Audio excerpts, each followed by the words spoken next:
Okay.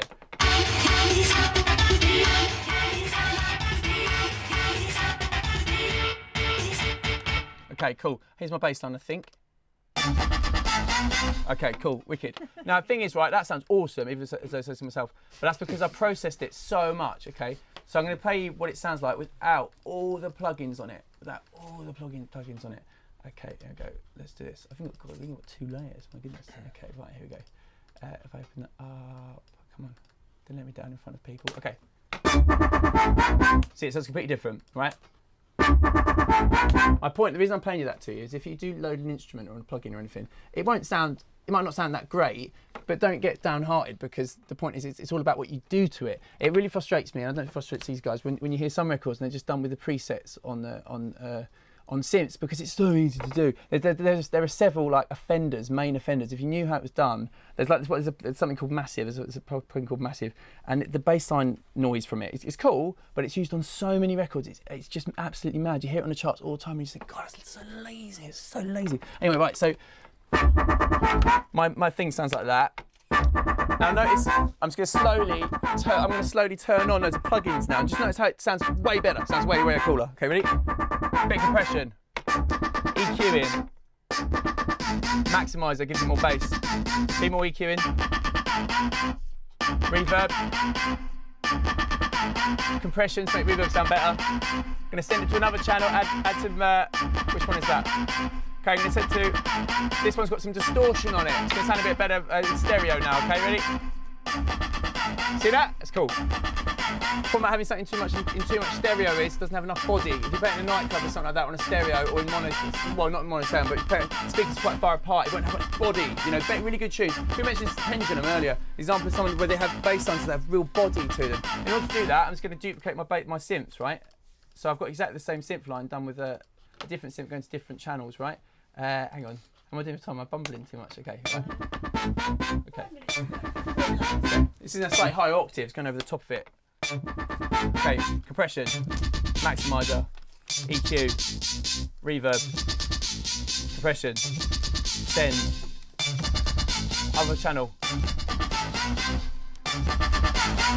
Right, you ready to drop that in the tune? It's going to sound wicked, hopefully. Kissy. Yes, mate. How do you think it's best for people to learn the best ways to use plugins if they're new to production?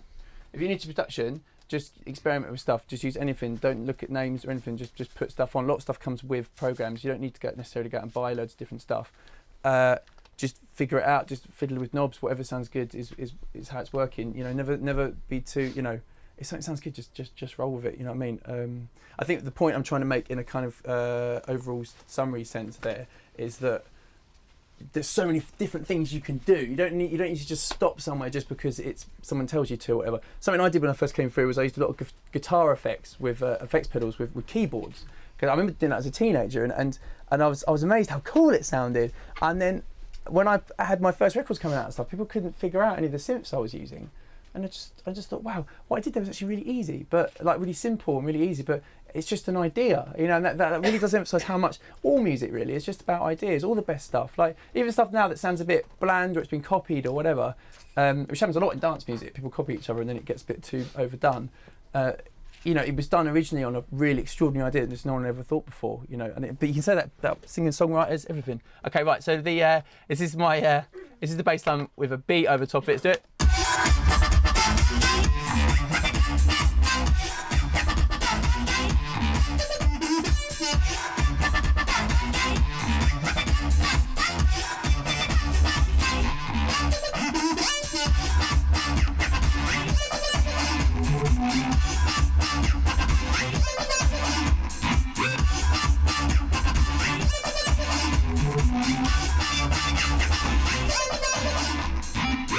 Wicked. Okay, right. Won't be to everyone's cup of tea that, but I'm just showing off a bit. Okay, right. Okay, now we're going to bounce that down.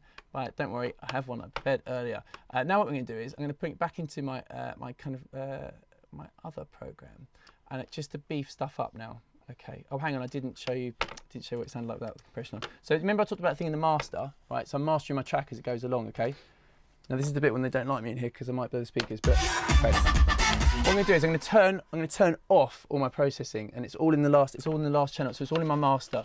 But remember what I said earlier, even if you're like just recording yourself singing, it's come on now. Obviously, there's a lot of people who's not making dance music, so there's anything sort of. How many layers would you for the bass line would you use normally? It depends what range in the EQ spectrum it holds. You know what? The only reason I know some of this stuff is because of the privilege of meeting a lot of other producers and stuff, and ask them how they do it. And I was big into drum and bass when I was younger and stuff, and I've met people like Aphrodite and DJ Hype and stuff, and I've asked them how they do it. And I know certainly, like something that Aphrodite does, for instance, Aphrodite and Mickey Finn with those jungle tunes, is they use octaves. So they have, if the synth they're using doesn't have any bass in it, they add something that is very bassy underneath it, and then if it still needs a bit more body, they just add another octave above it, which is clever. It's obvious really might not necessarily think of doing it like that. Okay, so I'm just going to turn in my master. I've got a limiter here. I've got a compressor. I've got another compressor, which is just adding a bit more stereo feel to it, so it's increasing the gap between left and right speakers. And I've got another compressor there as well. Now, if I turn this off, wow, there's some mad, crazy business going on here. Okay, right. Okay, right. Awful. Sounds absolutely awful. Let's take it down a bit. So I've had this business.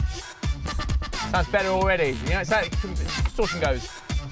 Gives it more high ends, more spectral range. Cool, wicked. Now now anyone's ever heard my radio show? It's okay. I'm on late at night. I'm still midnight till 2 Thursday nights. 5 minutes. Okay, that's fine. I'm doing right. Yeah, I do a lot of like cut editing, and I do lots of remixes, especially for the show. The difference between remixes, Kissy Club versions are called remixes for the show, and my own, like my album and remixes and stuff like that, is that remixes for the radio show have samples in, because it's a quick way of doing it, and it's just whatever, it doesn't matter. I'm allowed to, the records don't get released, so I'm allowed to do that. Okay, I've put an extra kick over the top of this straight away in here. Again, going through a compressor. So we're back to the start of the track now. Extra kick over it. So you hear that bit more over the top.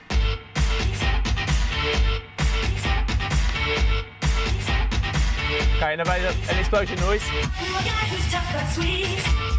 Hear this, we've got an old school breaks over here. There, I've had that over the top.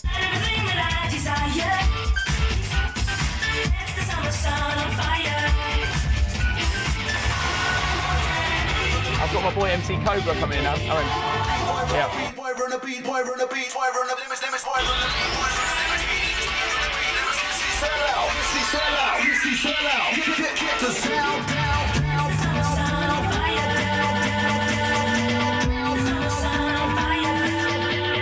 Maybe that siren I made earlier.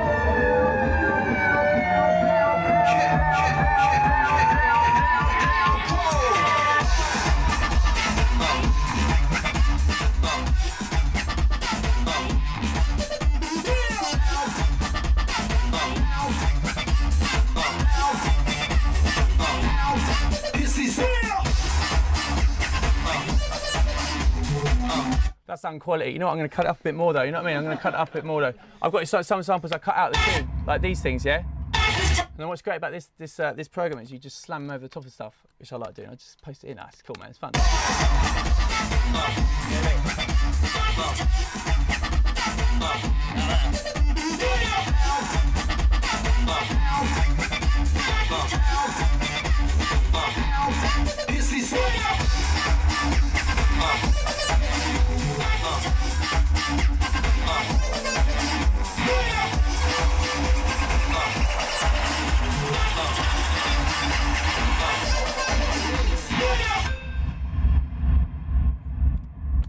That's kind of it, actually.